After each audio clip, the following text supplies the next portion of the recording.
They called us low income. They called us at risk. Always speaking from a deficit, didn't realize that my learned experience was prerequisite to be a leader in this community. How could you ever really know unity if you've never seen the broken? They tried to slam the door shut, but my man Tim held it open. See, they forgot to call us scholars. Forgot to call us knowledge-dipped sociologists, unapologists, polished with dreams of being our brother's keeper long before it was common in politics. See, we were the seeds that nobody expected to be trees, but we tend to supersede expectations, defy statistics. Never standing complicit, see, leaders aren't just in our titles, it's synonymous with our existence. We were the roses that grew from the concrete, became the garden that grew from the ghetto, became the forest that grew from the forgotten, proceeded without caution, never waited to blossom. See, this is the part of the story where somebody finally saw them. It started in a garage. Humble beginnings in this early stage where teachers who cared worked extended days without extended pay just to see the students walk across that prestigious stage and not holding regular diplomas. No, see, these were degrees for change. They gave us the tools, watered our seeds, never looked surprised at what their investment would bring, a network full of leaders from the hill to the CD, educated and ready to meet their city's needs. We changed campuses, brought perspectives to private schools, navigated the unspoken rules of colleges that weren't built for us, with stories too unique for the common application, collective determination, and the cadre and formation. We made an impact that could only be measured in scientific notation. We became teachers, preachers, scientists, activists, counselors, lawyers, employers, nonprofit founders, and PhDs. But ultimately, when watered, we became trees. A wise person plants seeds so the descendants will know shade. The investment that was made receives returns every day. What started as little ripples has now become waves, and generational trajectories have been completely changed. Now this is community development. And it doesn't start with tall buildings, renovations, or detaining our youth. It starts with homegrown leaders unafraid to speak their truth, able to bear fruit because they're connected with deep roots to a city that raised them and respects what they do. When the community stands together, the mountains become movable. Lights in the collective are too bright to be dimmed. We didn't love these cities because they were beautiful. Our cities are beautiful because we love them. So don't call us anything that starts with a deficit. Call us leaders, call us change, call us scholars, call us trees, and discover what happens when you decide to water a seed. Call us the future, and watch us as we continue to bear fruit in what they told us was the desert.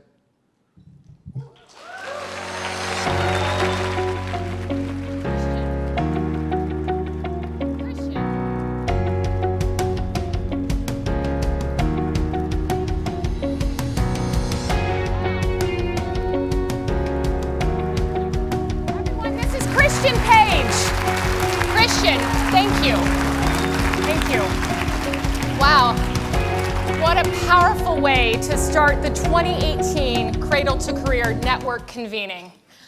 That was Christian Paige, and Christian is with Paige is a Tacoma native and a first-generation college student, and that poem that he shared is about a Tacoma initiative called Degrees of Change.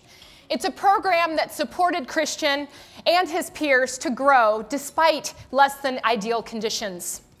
Now he himself is an educator, a nonprofit founder, and a partner of Graduate Tacoma, in addition to being a very talented spoken word poet. We're honored to have him here as part of our network. Let's give another round of applause for Christian Paige. Thank you.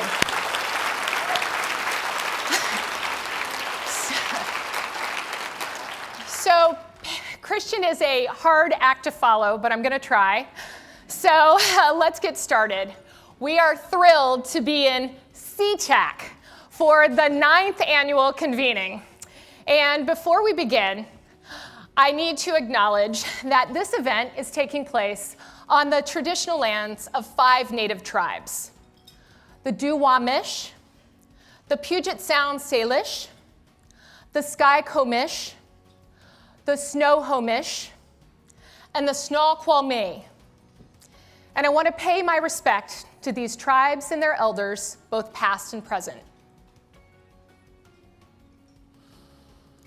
Next, I need to thank our host partnerships. There are 3 wonderful host partnerships who helped us do everything to plan this year's convening. They are Eastside Pathways of Bellevue, Graduate Tacoma, and the Roadmap Project of South King County and South Seattle. Let's give them a round of applause. Thank you for your tremendous support. I'd also like to express my gratitude to our sponsors this year. We couldn't be here without you. We value this opportunity to get to spend these 2-3 days together. So thank you to Boeing, the Bill and Melinda Gates Foundation, Ballmer Group, and the Nellie Mae Education Foundation. Thank you for this opportunity to be together as a network. We value your support, both of this national work and in the local communities that you support. Thank you.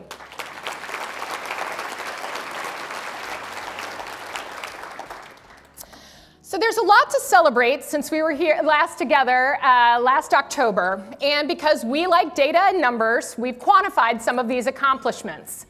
Over the last year, the StriveTogether Network has had 5 students from 3 communities who earned art scholarships by inspiring us with their art. We've had 6 prenatal to 3 impact and improvement partnerships, working to redefine systems and supports for our youngest children. There have been 10 communities coming together for students, putting scholars at the center of learning. And 16 partnerships helping to validate our theory of action as part of the equal measure evaluation. 12 accelerator fund communities who are building civic infrastructure to improve outcomes. 20 Cradle to Career Community Challenge partnerships who are advancing policy and economic mobility through the strategic initiatives and opportunity funds. 15 partnerships who have moved a gateway of advancing across the theory of action. And 138 additional benchmarks met in our theory of action. That's a lot of progress. Congratulations to everyone who is a part of these partnerships. So we are a network of 70 partnerships, each of which uniquely develops and progresses across the theory of action as it builds local infrastructure. For our last few data points, let's look at the number of communities in each gateway. So I'm going to get you standing up. It's early for some of you from the Pacific Northwest. Other of us, we've all been up since 4 a.m. But for those of you, to get some energy in this room, I'm going to get you up. So if your community is in this gateway, I'm going to ask you to stand, and I'm going to ask you to keep standing until I let you sit down, okay? All right, so let's start with our 2 new partnerships and 10 exploring communities. We have 2 new partnerships who were added in 2018, and then 10 partnerships who are exploring getting into the Cradle to Career Network. If you are one of those partnerships, please stand. I know you're out there. Come on, stand up. Okay, I can't see anything because of this light, but I believe people are standing. We have 20, please keep standing. There are 20 emerging communities. If you are an emerging community, if you're representing an emerging community in the theory of action, if you don't know what that is, ask your neighbor, but please stand up. All right, keep standing. All right, we have 40 sustaining partnerships. If you are a sustaining partnership, please stand up. Let's hear it for our sustaining partnerships. All right. And we have 10 proof point communities. That is double the number. The goal that we set were 5 proof point communities by October 2018, and there are 10 of you. If you are a member of a proof point community, stand up.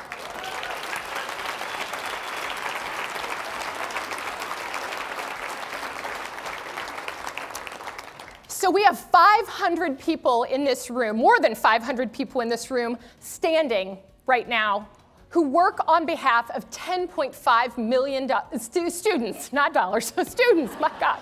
That is our number, 10.5 million students in the United States of America that you're working to support every single day. So I know this work is hard. I know that it is incredibly challenging, and to see you all here standing right now, more than a decade from when we stood on that Purple People Bridge in Cincinnati in 2006, We had this vision at that time that we could achieve more together than we could apart. And here we are, 12 years later, and that vision is alive in each of your communities. I'm grateful to you for what you do every single day to support students from cradle to career. And too often, we don't take time to recognize and appreciate that.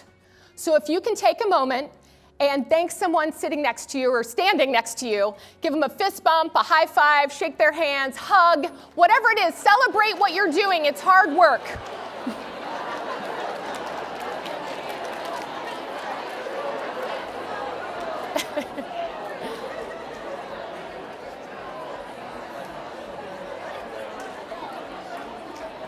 Thank you.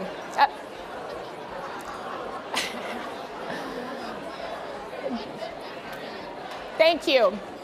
So when you return to your communities next week, continue to appreciate each other.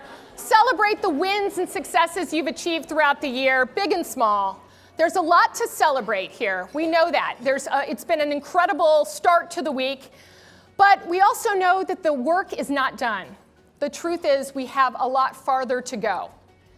National and local data show us that there are still too many students who don't have the opportunities they need to succeed. There are still too many and too large of disparity gaps between the students who are served well by the current systems and those we know who are not. We have further to go.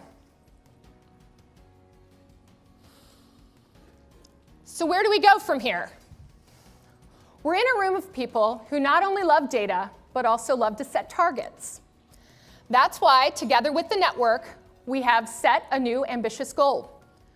We want to have 24 communities achieve systems transformation by 2023. And if that 10 proof points by 2018 is any indication, we're going to double that goal. But that's our goal. So what does that mean? What does systems transformation mean? That means we'll have at least 24 communities who have transformed systems to better serve students and families, that put students at the center of the systems. 24 communities who have activated adjacent sectors like health, housing, human services, transportation, those adjacent sectors needed to improve those education outcomes that we all measure. 24 communities, at least 24 communities, who are seeing at least 4 of those 7 outcomes. And remember, we're walking the talk on cradle to career. We have added that 7th employment outcome. So 4 of 7 outcomes trending positively. And then most importantly, at least 24 of communities that are closing disparity gaps in at least 4 of those outcome areas. We have to close those gaps. This goes beyond systems change. It goes beyond Proofpoint. Proofpoint was never intended to be the final destination, but the initial success needed to fuel momentum. It's a milestone on the journey to equitable systems and outcomes for every child. Thank you to those of you in the room, members of the Member Advisory Council, the Strategic Plan Advisory Committee, Accelerator Fund partnerships, Proofpoint communities, and all of the communities, the entire network, who engaged in the development of our strategic plan last year. Thanks for your work to create this new call to action, 24 by 2023. You've not only set the destination, but you've also helped create a roadmap for how to get there. We have an updated theory of action. This is the 4th time we've updated the theory of action based on learnings from the work you do each and every day. The lessons learned over the past decade have helped shape this new theory of action. And to date, 24 partnerships have helped create and offer edits and perspective to the theory of action, and even more will provide their ideas and perspectives over the coming months and actually the next few days. It's a living document because you're constantly learning and developing. You're constantly charting new territory. The more than 500 people in the room today and the thousands more back at home are trying to accomplish something that no one has ever done before. We're working to end cycles of poverty, break decades of systemic racism, and give every child, regardless of their race, their income, or zip code, the chance to be whomever they dream to be. This is our generation's space race. And that's why our roadmap grows and changes as we do. So without further ado, here it is. And right now, you're all straining to view something that should never be put on a slide. It's just not viewable. But don't worry, you're going to receive a copy as you walk out the door. It's also hanging on a data wall in the hallway, so you can add, with your Post-its out there, add your ideas, add your comments, add your questions. There's a workshop dedicated to it. And in the coming months, we're going to have a webinar to dig into it further. And by that point, John Stockwell will already have a framed copy in his office. So, and for those of you who have been with us for a while, you know that my esteemed predecessor, Jeff Edmondson, every year tried to convince somebody to get a tattoo of the theory of action. And I'm pretty sure Jeff never got one, and I don't think any of you did, but I did. I've got mine. So, and you all will get your tattoo of the theory of action as you walk out this door. And you can all, I'm asking you all to tweet it at Jeff Edmondson and say you got yours. So for now, here's what you need to know about the theory of action. It provides an initial path to moving beyond systems, changing systems to transforming systems. It better integrates community voice throughout the building of the partnership and ultimately requires us to build the infrastructure necessary to empower youth, families, and community residents. It sets our ambitions higher, not only closing disparity gaps, but advancing equity and enabling economic mobility. It requires more rigor earlier. You know, we're always raising that bar of what it means to be a StriveTogether community. And it ensures that the work that we're doing is not just another buzzword or passing fad. The next failed silver bullet solution added to a long list of ed reform movements. And as David Brooks mentioned in his New York Times op-ed on the work of Spartanburg, there are no silver bullets. No one magical intervention that will have measurable effect. We all know that. And we all know that we play a role in transforming systems. We have to unite in pursuit of equity for every child. In order to go far, we have to go together. There have been many examples over the past year of individuals uniting for a collective cause. I was particularly struck by the student-led movement following the shooting at Marjory Stoneman Douglas High School in Parkland, Florida. On March 14th, students across the country walked out of their school at 10 a.m. for 17 minutes to honor the lives of the 17 people killed and to advocate for stricter gun laws and safer schools. That day, a third grader in Alexandria, Virginia, handed a Guardian reporter a press packet explaining why this demonstration was important to students across the country. And 2 weeks later, 11-year-old Naomi Wadler added her perspective to the Never Again movement. My name is Naomi, and I'm 11 years old.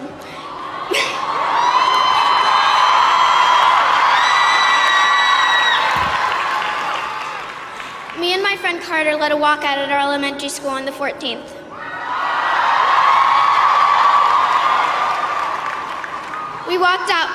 We walked out for 18 minutes, adding a minute to honor Cortland Arrington, an African-American girl who was the victim of gun violence in her school in Alabama after the Parkland shooting. I am here today to represent Cortland Arrington. I am here today to represent Hadia Pendleton. I am here today to represent Tiana Thompson, who at just 16 was shot dead in her home here in Washington, D.C. I am here today to acknowledge and represent the African-American girls whose stories don't make the front page of every national newspaper.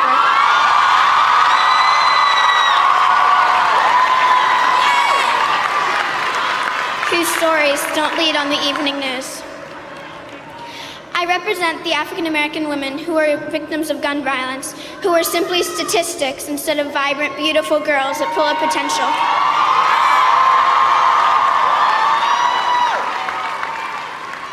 For far too long, these names, these black girls and women, have been just numbers. I'm here to say never again for those girls too.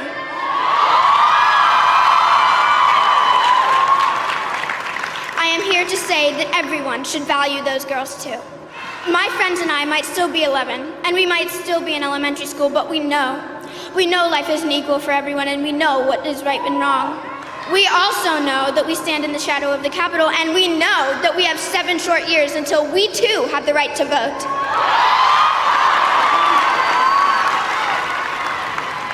So I am here today to honor the words of Toni Morrison.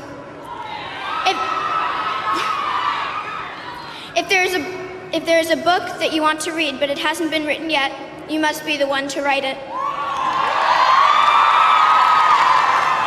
I urge everyone here and everyone who hears my voice to join me in telling the stories that aren't told. To honor the girls, the women of color who were murdered at disproportionate rates in this nation. I urge each of you to help me write the narrative for this world and to understand so that these girls and women are never forgotten. Thank you.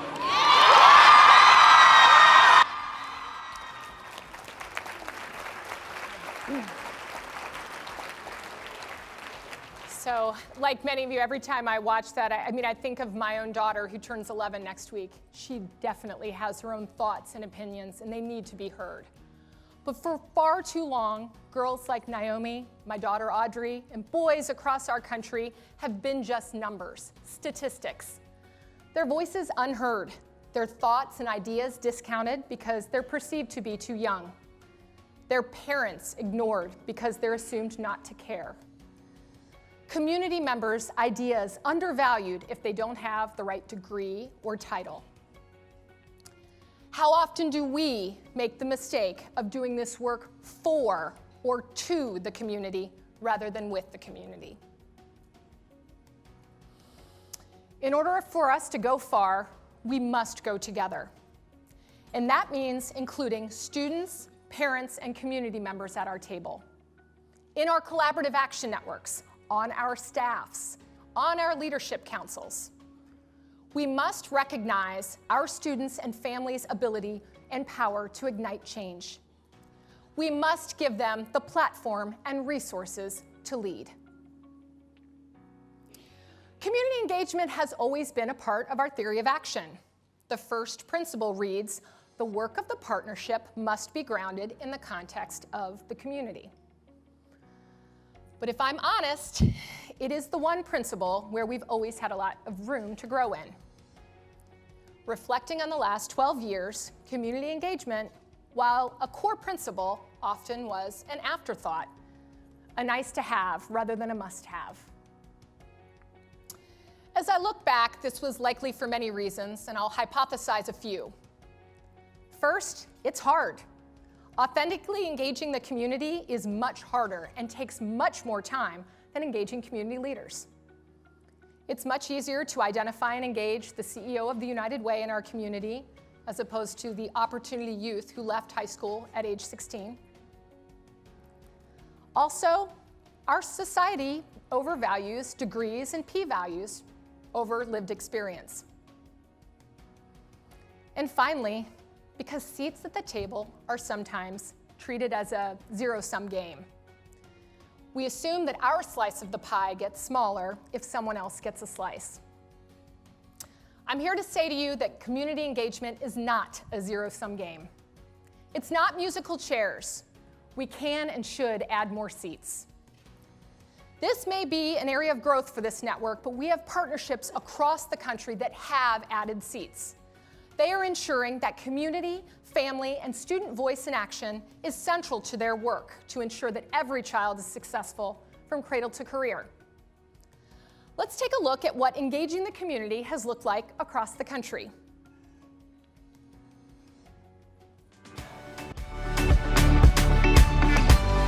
Okay, going on to like Woodley, because that way it would hit more housing and it would be like more accessible to everybody in town.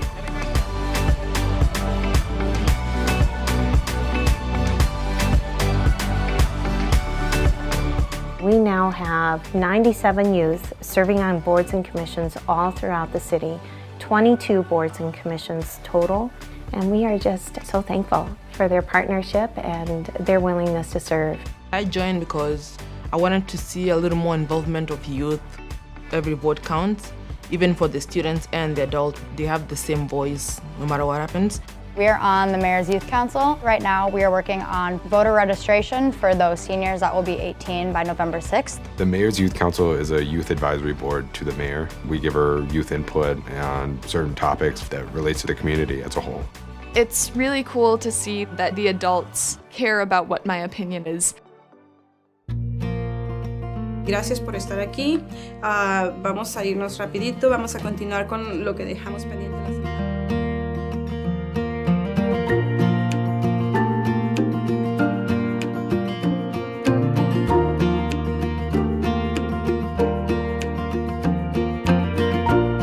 It's important to have this program in the community because this is the way that we can hear the voices of the community directly for when they are.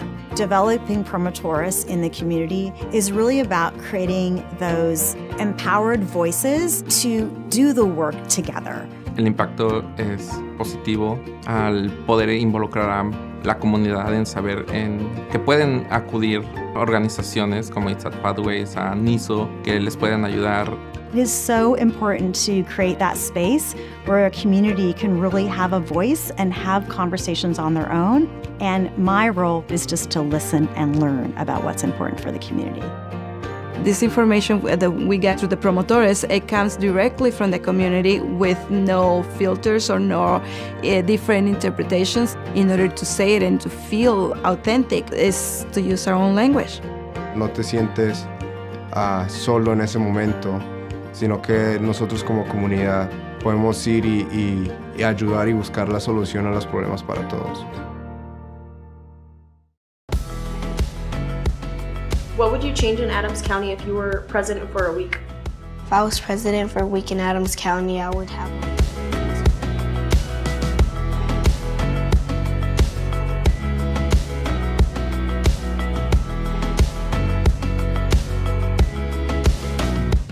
We're equipping young people with a cell phone device so that they can go out and be researchers, the eyes and ears of our community.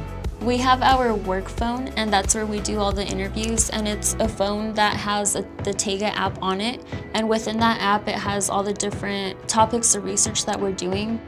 What's it like having a child go to school in Adams County?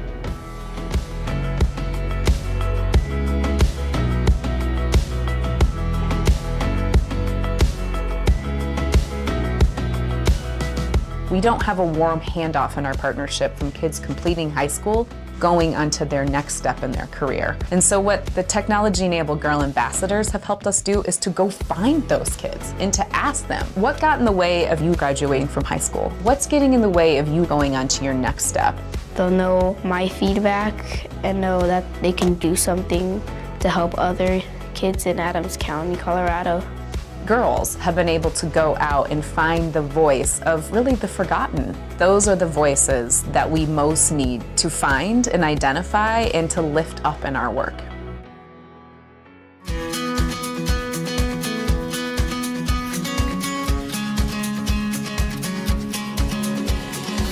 The more that we're listening to one another, the more that we're building relationships across generations, I think we're going to have a much stronger, healthier community in the long run. I was inspired to stand up and be sure that we have a voice on the table to be heard.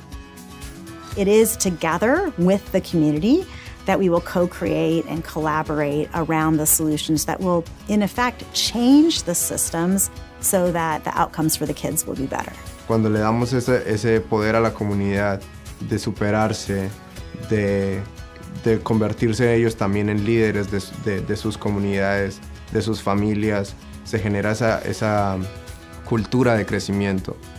I think it's important for us to have an opportunity to see and understand each other. That's something that's been really challenging for our country. And one of the ways that we move beyond that is to be able to work together in our community. We as community members have to figure out what are the relatable conversations that we can have with youth to get them to speak their truth such that their truth can be heard and addressed when it needs to be. All these kids, they start life with a dream, right? With something that they want to be, something huge. It's my job to make sure that they get the best chance that they have at being what they want to be. Youth voice is very important to me because we're going to be the next generation that takes the helm. My voice matters because youth voice matters in the community. We are being affected by these issues, and we should have a say in how they're decided. If we want to actually make change in the community, we have to see what people within the community are thinking and feeling. It's really amazing work, and I'm so glad to be a part of it.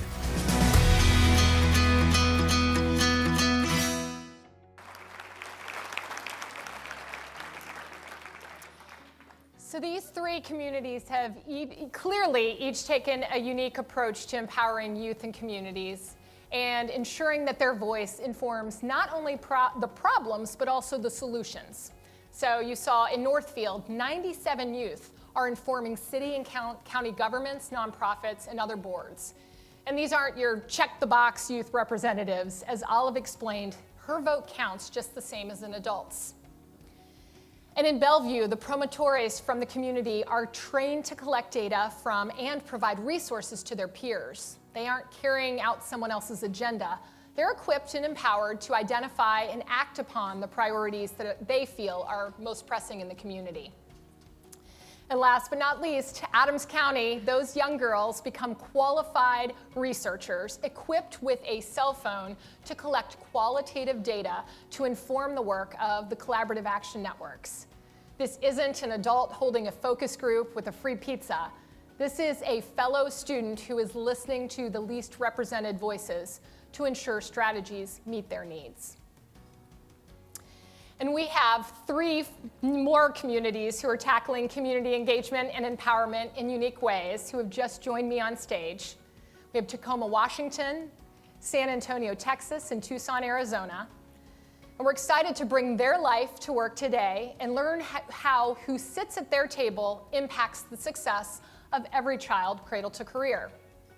Each of these communities will be sharing one example of how they're empowering community and the impact that it has on the work of their partnership.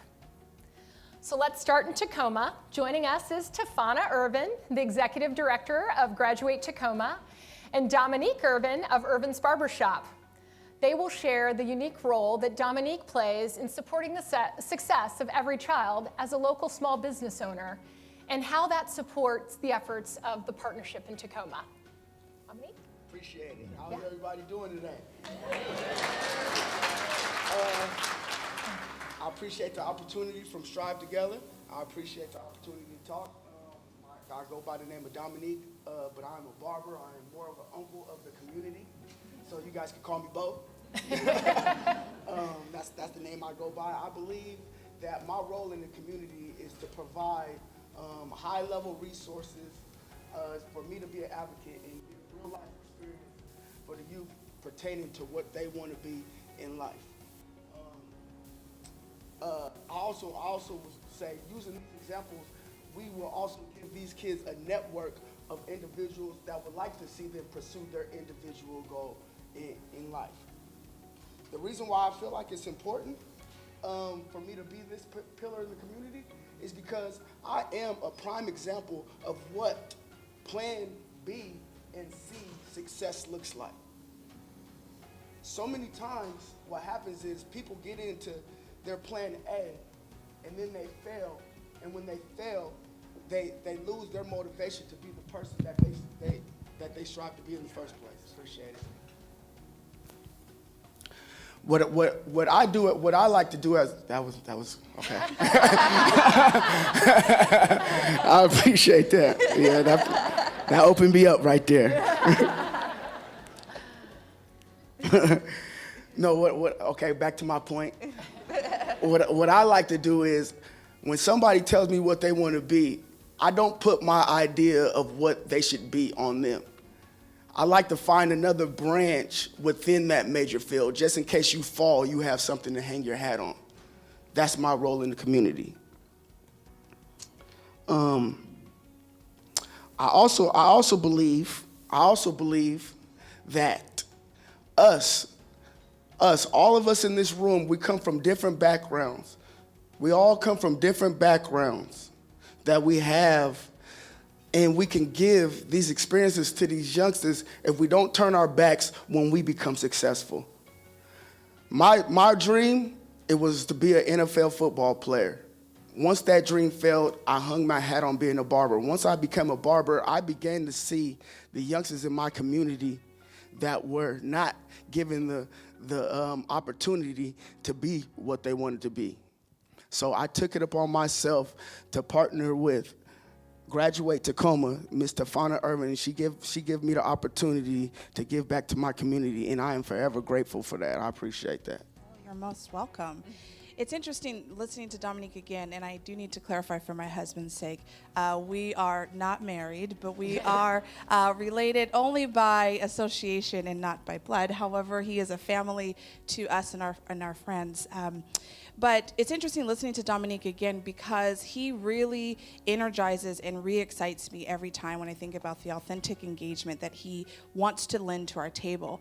So often we are thinking about who around the usual suspects should be at that table to inform based on their own experiences with community. And so often we forget that the community is right across the street from us in a local barbershop or right down the street from us in a neighborhood. And Dominique represents all of that. For those of you who are a little bit into pop culture, you may appreciate this, but an artist or two who are two of my favorites just wrote something that says, "I'm good on any MLK Boulevard." And what that means is for someone like me, I can probably go to any MLK Boulevard in this country and feel okay having a conversation with people on that boulevard. But when we look at our own table and our own organizations, we can't always say that about all of our staff. And while it's complex and challenging to hire the talent of those who represent those communities, trust me, I know, it is possible for us to build capability and capacity in those who are in the community. And if we allow for that space and opportunity to develop these individuals, to give them the information, to share with them some of the struggles, then they themselves can tell us about the real-time lived experiences that are impacting students and families and why they're not achieving success. Interestingly, Dominique, as a barber, will listen to a father who was just released from prison, and he will hear about his struggles around why he can't find a job or why he cannot contribute to his family. And what he'll say is, academics is least of my worries. However, if Dominique is aware of that, he's able to have those authentic conversations with that family member, to talk with us at a table of those who can influence some change and think about ways in which we can impact.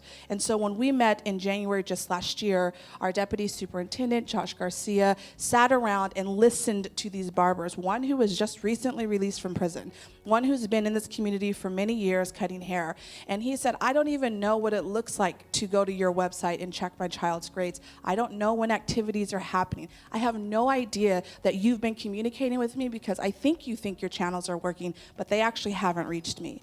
And as a result of that conversation that has been lifted from the table, Tacoma Public Schools planted a server and a computer and a device for easy access in a local barbershop on the hilltop of Tacoma so that families can access that for free anytime, giving them that exposure and that access.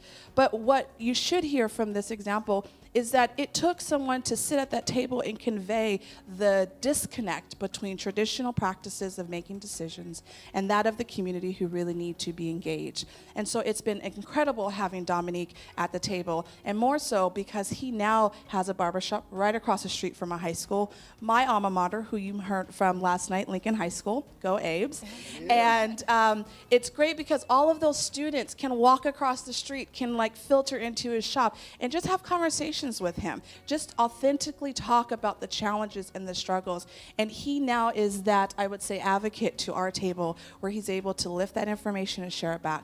So it's been incredible, but it really takes for us to think beyond our table, get out in the community, and figure out how we're going to actually engage authentically.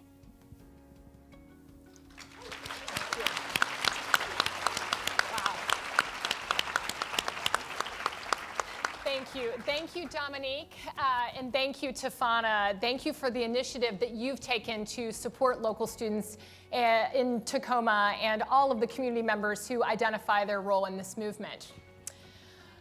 We're going to move on to Tucson. We have Ashley Janicki, who is the Cradle to Career Pima County's Opportunity Youth Change Network Facilitator. That is a mouthful, I have to say. That is a mouthful, but Very important. And Delisa Patricio, who is a United Youth Leadership Council administrative member, who is leading a project aimed at supporting peers like herself who are between the ages of 16 and 24 and who are not working or in school. So I will turn it to you, Ashley and Delisa. I think we're going to watch a video first, and then we'll talk. Maybe. Yes. In the United States, 4.9 million young people between 16 and 24 are neither in school nor employed. In Pima County, that number is over 21,000, or 1 in 7, disproportionately youth of color. These young people have faced and continue to face countless challenges: poverty, homelessness, incarceration, foster care, teenage parenthood, addiction, trauma, mental illness, discrimination. We are these young people. We are Opportunity Youth. The conversation about us is usually an economic one. How much money each one of us will cost the taxpayer over the course of our lifetimes. We understand the logic of this. But we also want to complicate it, humanize it. We hope the Backpack Project will be the spark that we need to move in that direction. Every whole human body represented with an individual backpack. The sheer scale of our existence made tangible and impossible to ignore. The Backpack Project serves a dual purpose. It is both an art installation and a massive donation drive. Every backpack collected will be donated to organizations that directly serve Opportunity Youth in Pima County. The backpack is both a beacon of hope and a survival necessity. The backpack is an emblem of education and a testimony of displaced. We have inhabited a full spectrum of these experiences. We know the shame of walking through a classroom when we don't have one. The restoration of confidence when we do. We remember the weight of all that we own against our backs. The safety and privacy of our packs beside us on the sidewalk. The backpack has been our desk, our pantry, our closet, our pillow, our home, and our stability. We know that the Backpack Project is one in a long history of installations. It's that humanized statistics. We admire the artists and activists who have come before us. And we strive to continue their tradition. We also know and are inspired by young people nationwide who are mobilizing and making demands for their futures. This is our first demand. Recognize us, hear us, and listen to us.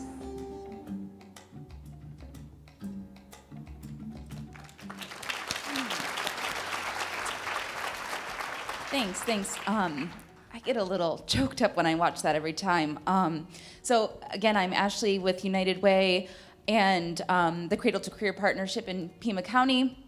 And Delisa is one of our youth leaders who is supporting and leading the Backpack Project. And I'm so thankful to be on this stage for you all to see that video that our youth have worked so hard on in all this work.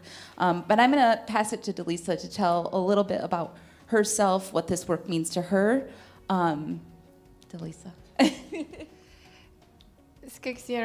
Anya Jegi, Delisa Patricio. Good morning, I am Delisa Patricio, and I'm one of the first United Youth Leadership Council members. But before that, I am a daughter, a mother, a sister, a Tohono O'odham woman, and an Opportunity Youth. I advocate for youth in my community who are disengaged from resources that I once was unaware of myself, and I want to change that. I promised I wouldn't bring my notes up here, but I'm not a professional yet, so sorry. I'm also driven by wanting to shape better outcomes for future generations, and I believe that this work will help me do that. As I previously mentioned, I am Tohono O'odham, and I was born and raised in Tucson, Arizona. My father had passed away before I was born, leaving my mother, my nana, my grandmother, to take care of me. We moved away from the reservation when I was 4 years old for my mother to seek out more economic opportunities. Since I can remember, we've always been on this financial roller coaster. Seeing my mother struggle with money issues, it was hard to carry on with me. I am the oldest of I'm the oldest of 6 siblings, and I became a teenage mother at the age of 15. By growing and experiencing these family struggles at a young age, I'm able to put together the pieces of the environment I grew up in to grasp firsthand the opportunities that I know weren't given to past family generations. I want to break the cycle of teen pregnancy, but yet it's hard for me to believe in something when I was always told by rules. You know, growing to school at an early age, you're always held back by rules and regulations and what you have to follow, and not aware of your capabilities, not being told that I have a voice, not being able to say that you are a leader and you speak for your generation. This is what needs to be changed.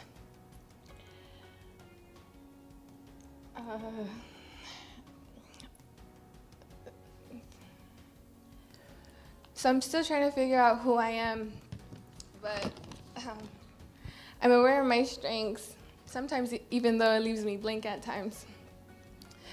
You know, I was never taught to be the best that I can be, or to be your best. I was always taught whatever I put my mind to, I can do it. So being in this youth council has not only giving me a voice, but also having a voice for others. And I'm driven by the work and my growth the person who I've become. And also leading this project, the Backpack Project, is not only a massive donation drive for $21,000 in my community, but it's also an art installation. And many of you ask, what is the art installation of it? You know, the art behind it is our safekeeping, what's in our backpack, what we hold in there, and also just why. You know, we can be in different stages of our lives, whether we're carrying a blanket in our backpack for the next night, no matter where we lay our head at, versus going to school and keeping those books safe from weather conditions. But it's also just being able to represent ourselves through many different environments that we grew in, many different backgrounds that we come from. So I continue with the work here, and I'm grateful for everything, and my colleague, my friend here. Yeah, I'm just grateful to be a part of everything.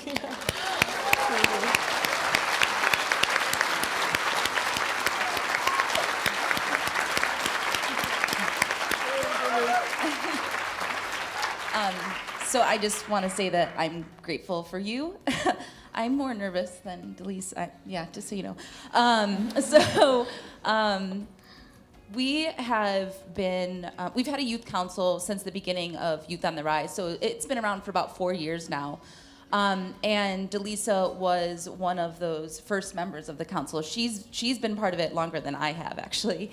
And I actually recently attended the results-based facilitation training, and I really liked the piece about the 3 R's. So it's relationships plus resources equal results. And I think that really frames our community work, our ability to work with Opportunity Youth and the young folks who have lived experiences and value to bring to the table so we can co-develop solutions. And the Backpack Project is one of those solutions, one of those results we're working towards.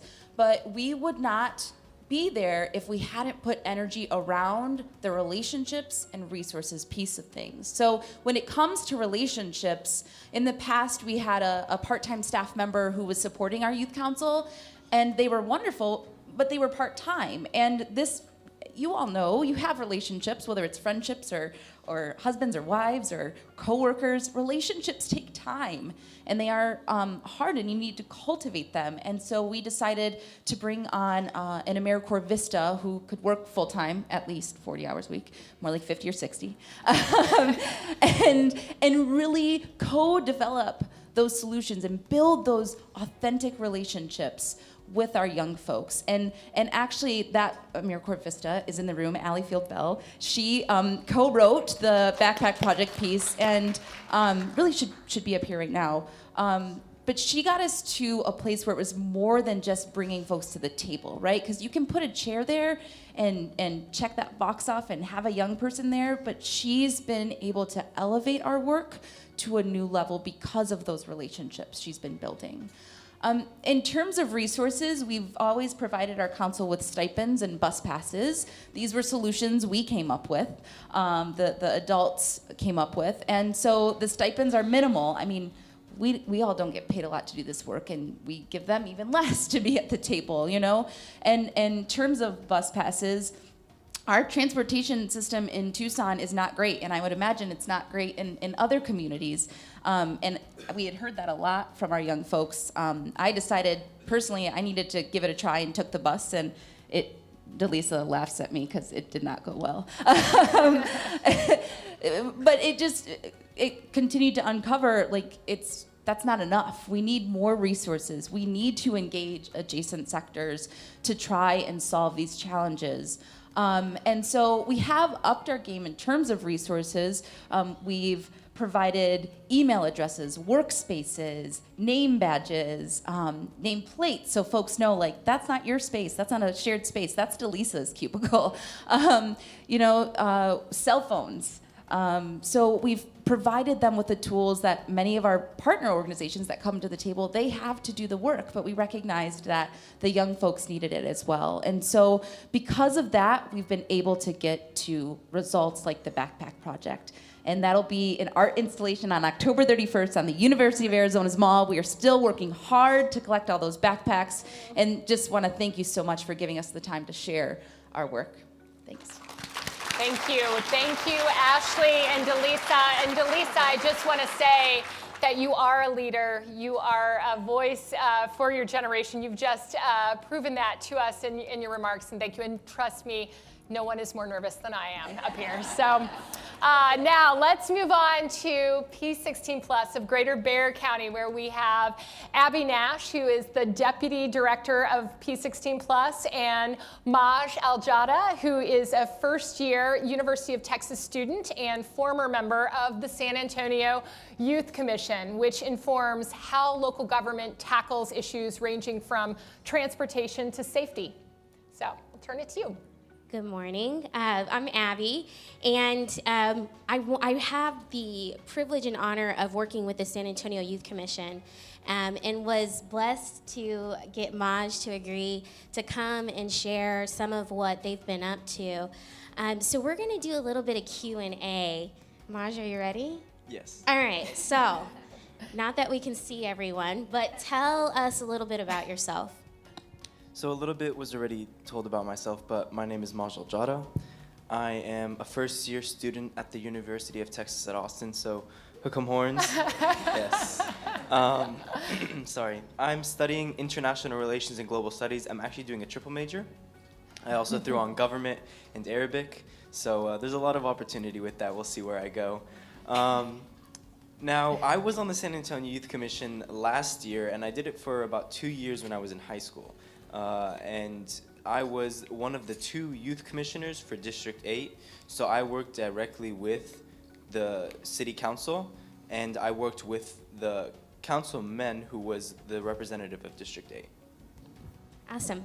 So what is the San Antonio Youth Commission? What do y'all do over there? Okay, so basically the San Antonio Youth Commission is a group of youth comprised of 2 youth commissioners for each district. There's a total of 10 districts and then 1 mayor spot, so in total there's 22 youth commissioners. And basically we're the voice for the youth. We offer an outlet for youth to be able to speak to us and inform us about issues and topics that they feel that is necessary for the city council to tackle. And so we're kind of like the middleman between the greater youth of San Antonio and city council, who actually does implement and make policies and legislation that affects directly the people living within the county. And so we allow the youth to speak to us, and we take their input to the city council. Awesome. And has that always been y'all's identity? That has not always been our identity. When I first started with the San Antonio Youth Commission, we had different leaders of the San Antonio Youth Commission, and we were more of like a service-based organization. It was kind of like show up to an event, get signatures, get people to fill out surveys, and then you're good to go home. And so it felt very scattered. I didn't feel like we were a community. I felt like I just had to come on a Saturday morning to a walk and get people to fill out a survey, and then when we got hundreds of people to fill it out, I could go home, and that's all I looked forward to. But transitioning, it became more of a community. We started to actually listen to the youth, and we started to go out because nobody knew who we were. We weren't doing our job properly. We were just, getting done like the least amount of work we could possibly do. So nobody knew who we were, so we decided to change that. And we decided to go out there and let people know who we are, let people know what we can do for them. And when that became present, then people actually started to listen to us. So give one concrete example of how you all did that. How did you get youth voice from around your community? So we planned this pretty long and big event of like a forum, basically where we would go to an event where the youth would be able to see who we are. We informed the youth about who we are, what we stand for as a youth commission, why we are here, and what we can do for them. And then we allowed them to speak to us on specific topics that they felt needed to be addressed for the youth. And so we took that information, put it together in a very comprehensive plan, and we took that information directly to the San Antonio City Council. Awesome. So what were some of the issues that you all cared about? There were a lot of issues. Just a few. I will touch on a few. My personal favorite was youth civic engagement. So getting the youth involved in the government that they live in, getting the youth involved in like voting or planning on voting, because many of them aren't able to vote. But other topics that we talked about was drugs and violence, teen health, educational inequities, and then the list goes on and on and on. Awesome.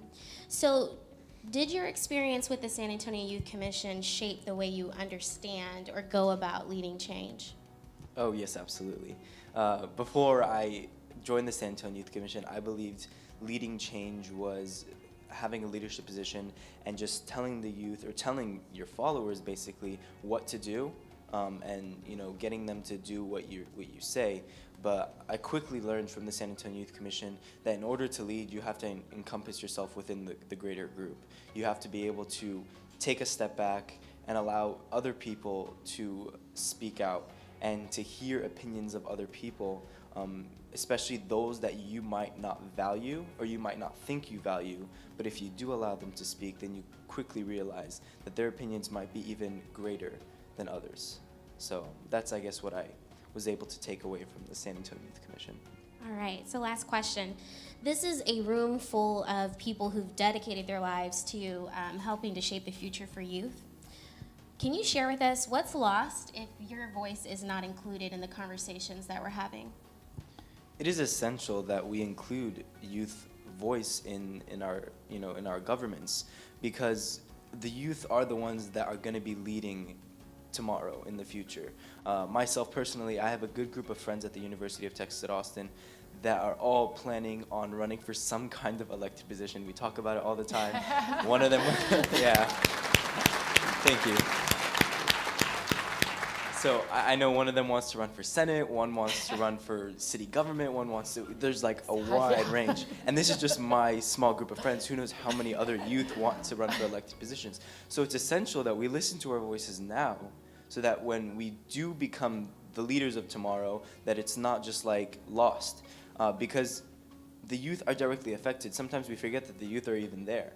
And so if we're shaping policy and legislation that directly affects the youth, it only makes sense to incorporate youth voice, because it's not per se going to affect the adults, it's going to directly affect the youth. And so if you don't have youth voice, then you don't get that input and what they want. So. Awesome. Thank you, Maj. Thank you. Wow. Thank you, Abby and Maj. If this panel doesn't give you hope in a time when we need some hope, I don't know what will. So thank you all. We do have some time for questions. And I know that you likely have some questions, and I think I'm supposed to give you a number to text to. Is that correct? Yes. There it is. So if you want to, I'm going to start off the question Q&A with this fantastic panel, but if you have questions, follow the instructions on the screen. I'm not going to try and read those numbers, but you'll figure that out. And let's start. I mean, some of you spoke to some of the challenges. I know Tafana and Dominique, you talked a little bit about challenges. I think all of you did. But let's start with that. What do you see as some of the core challenges that are keeping you from being able to really authentically engage community and youth voice in this work? Would anyone like to start?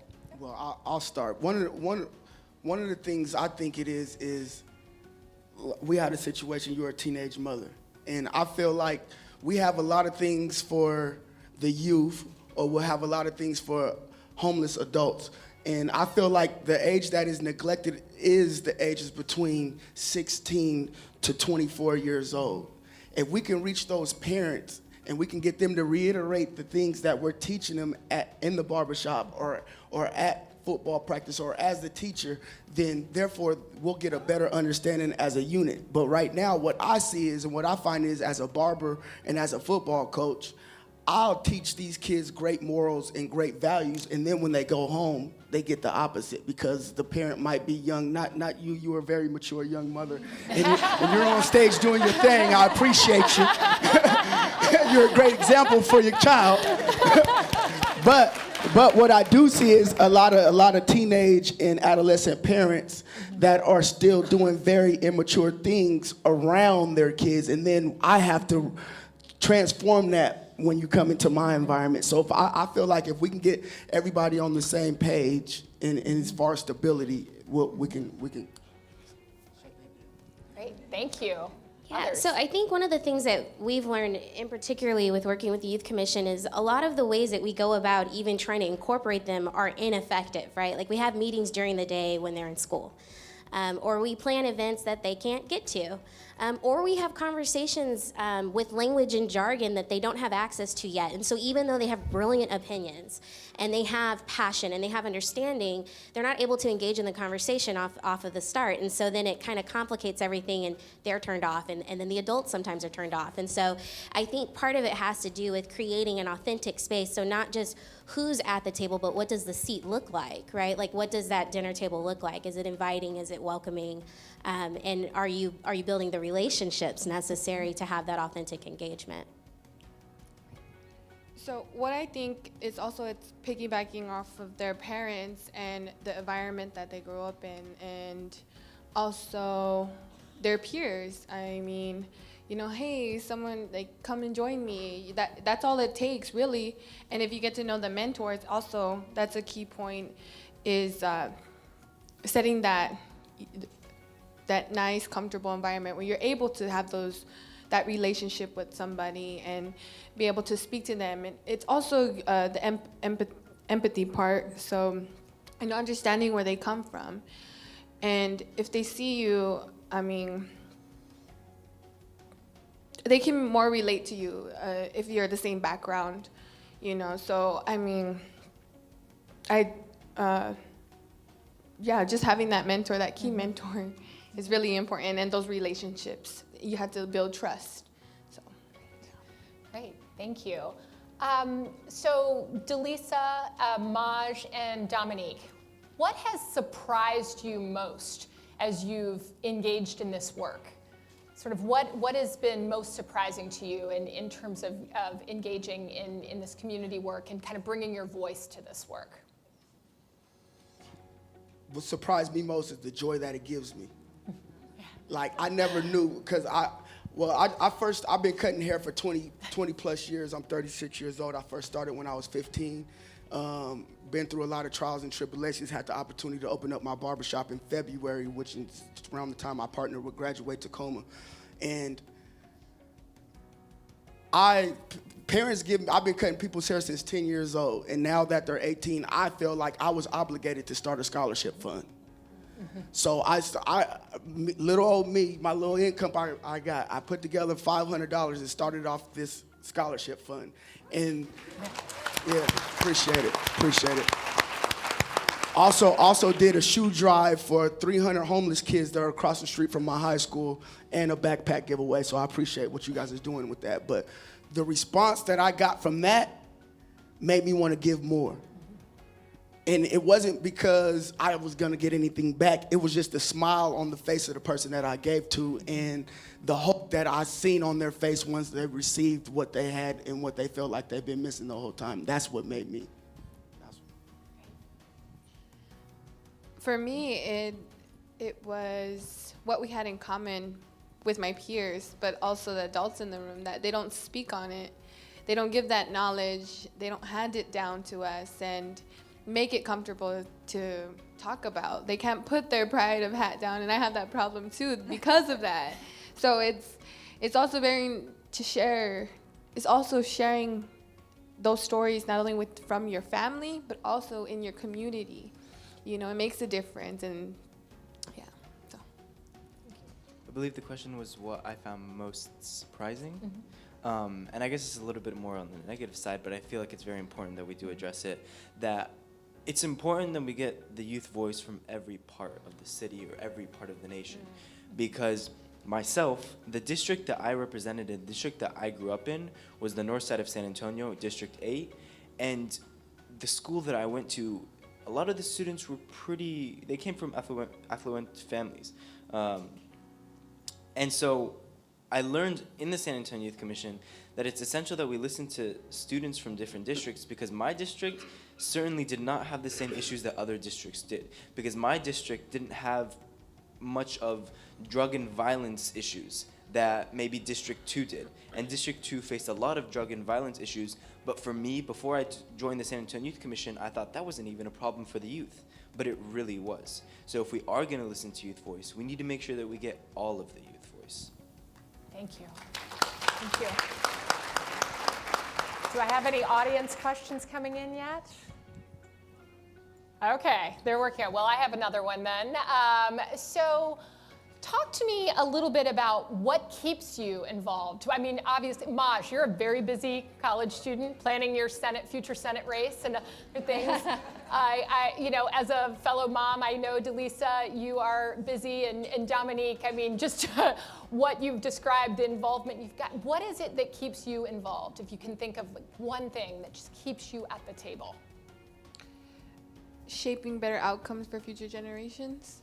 I have 6 siblings, so I definitely don't want them to go through what I had to go through, you know, growing up with my mother.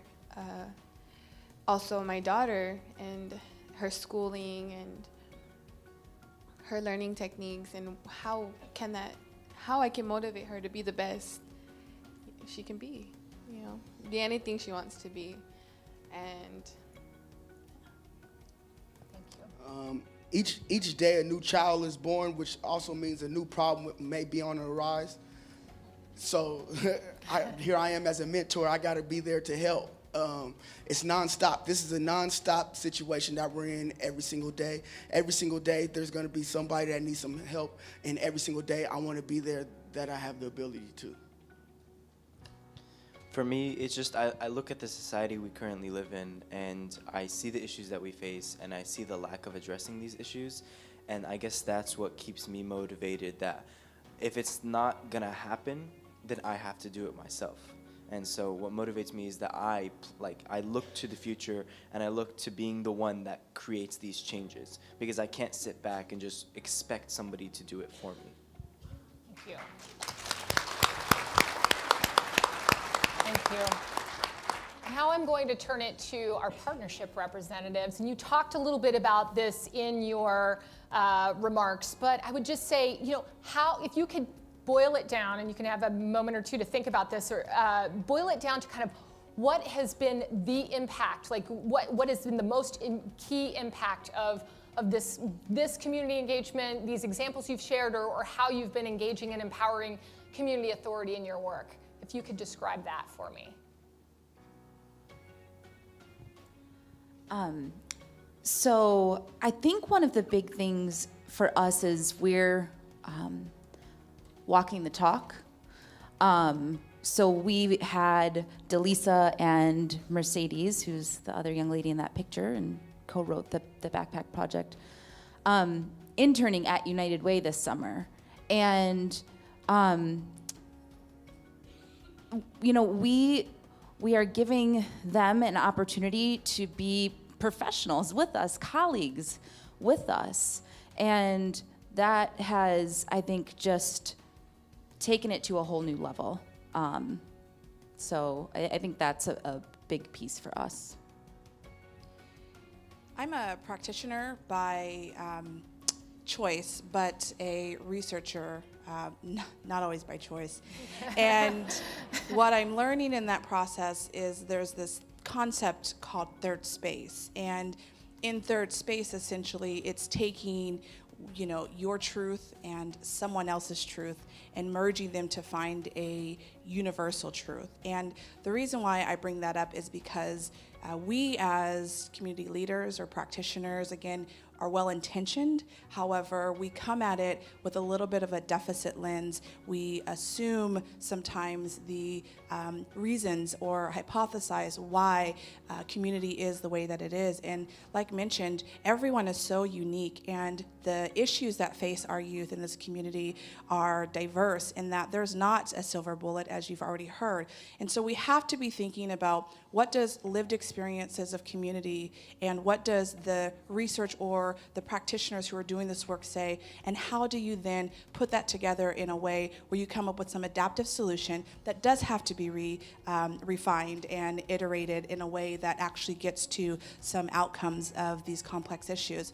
And I think that's where we have to think a little bit more creatively. Adult learning, I heard yesterday in a pre-session, there's a whole body of research on adult learning, and really it takes time, which we all feel like we don't have time, but the cynicism in me will say, we're not going to fix this system in my lifetime. We might inch our way towards bettering the system, but it's going to take quite a bit of time. And so honor that time that it takes, gather that intel in order for us to make more informed decisions. I would summarize the impact of our most recent work in probably two different ways. One would be hard to measure in the short term, which I think is a cultural shift. It's a paradigm shift around how we understand who really comprises a system, and then how we go about developing those strategies and solutions, I think, in San Antonio. And I think the second impact that, again, we will see down the road is an actual viable plan for sustainability through a multi-generational approach to problem solving, to shifting communities. And so I think, I hope that that's what's on the horizon, but again, I think these are long-term kind of things that we'll see. Thank you. We have our first audience question, and it's a good one. How do we best move from community engagement to community empowerment?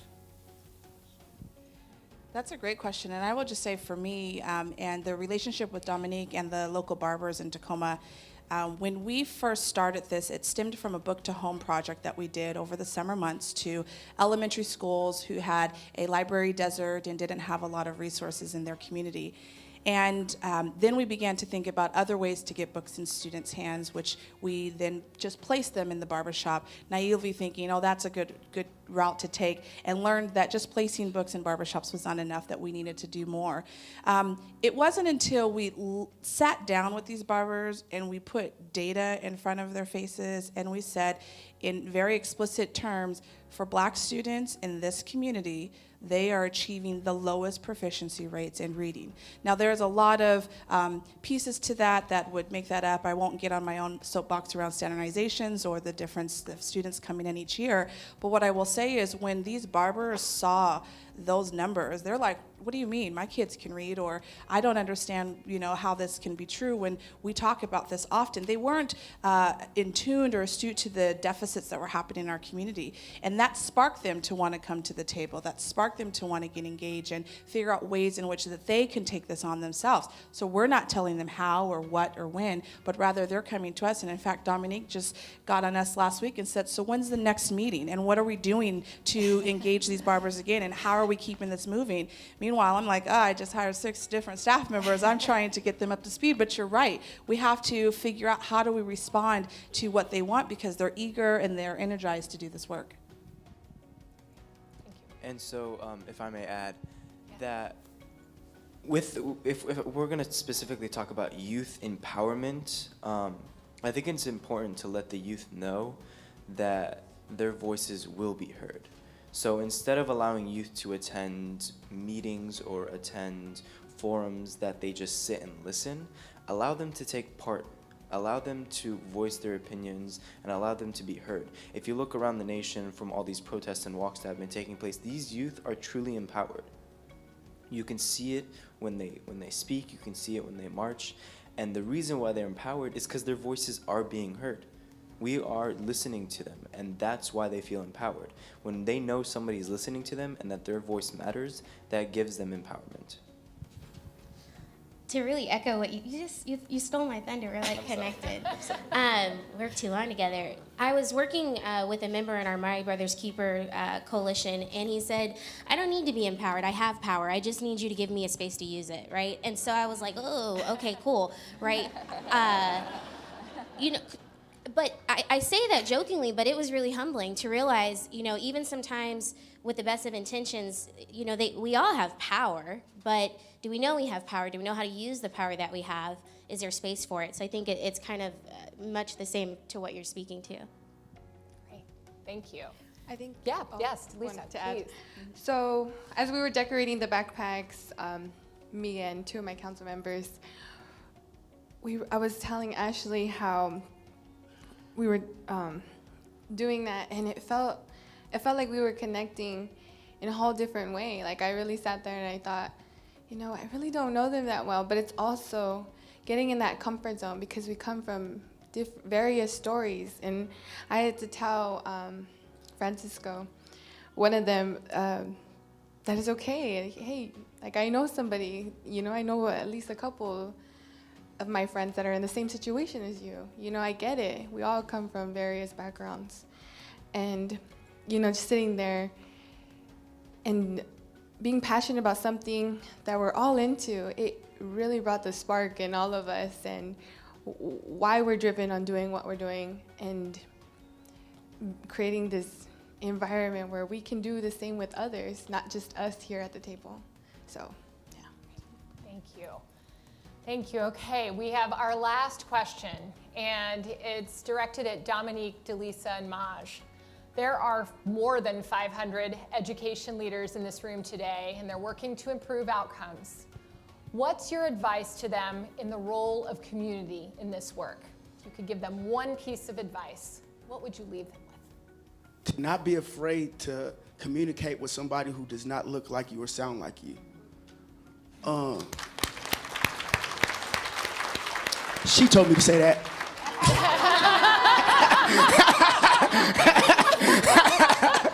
Oh well. No, but for realistically, that's just my personality. Realistically, I was definitely a kid that failed, graduated high school with a 1.3 GPA. I was somebody who didn't see a plan B or C until the last couple years. And that was due to the advice of my mentors and my counselors that were in my environment. Every single time that I told them a goal that seemed insurmountable for me, they would reach out and try to give me a goal that they felt fit for them.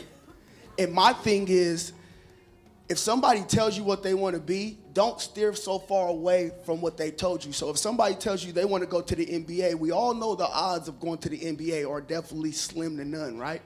But there are so many jobs within the umbrella of going to the NBA that we can reach out to without deterring somebody so far from their dreams. So there's personal trainers, there's physicians, there's mentors, there's assistant coaches. There's so many branches within that field that you can reach out to a teenager or an adolescent without saying, well, have you thought about being a nurse? I just told you NBA. That has nothing to do with shooting basketball. You know what I'm saying? So once they told me I couldn't do that, I just looked in another area that I can hang around those that are still within that field. So I knew I wasn't going to the NFL or NBA, but guess what? A lot of my best friends that played basketball needed haircuts.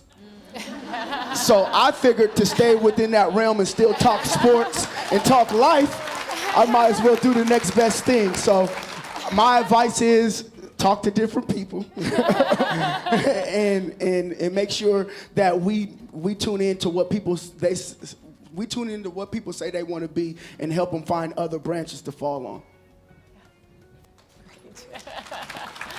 Thank you.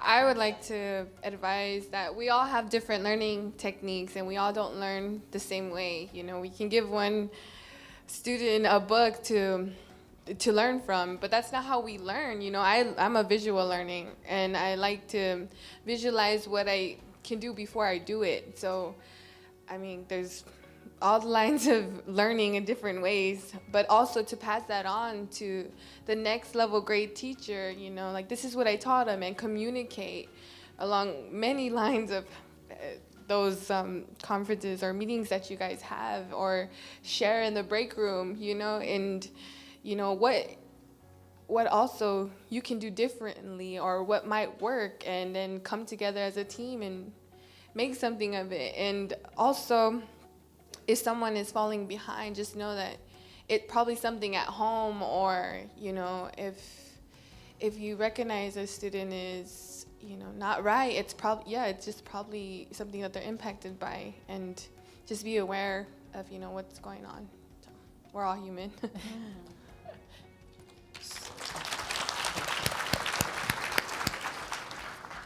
So to be a little repetitive, like I've said before, and I feel like I'm just talking to one side of the room. Like I said before, it's very important that we do listen to the voice of the youth, because we are the future. Whether we want to accept it or not, we are the future. We are the ones that are going to be the next barbers, the next doctors, the next lawyers, engineers, artists, poets, whatever it may be. We are the people that are going to be next. We can deny it all we want, but the matter of the fact is that's true. And so it's important to give us the opportunities at an early stage in our lives to be able to voice our opinions and to be able to speak to an audience about what we find important, so that later it'll be easier for us to do so. So an example, this right here is perfect. We need to continue to shatter all boundaries and all preconceptions about what people believe about the youth, because they're all false. And so allow this to continue. Allow for the youth to come and to speak to people about things that they value.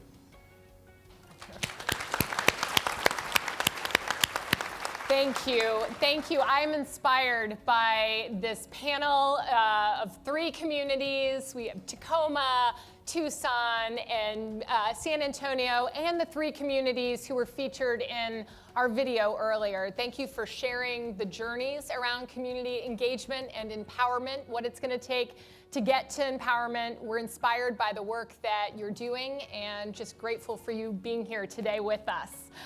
I want to let you all know that 3 of these communities have workshops that are going to dive deeper into the strategies that were highlighted on the stage or in the video. So I know you want to learn more, as I do, so go to these workshops. And also, just a reminder, the power of this network is in what we share with one another.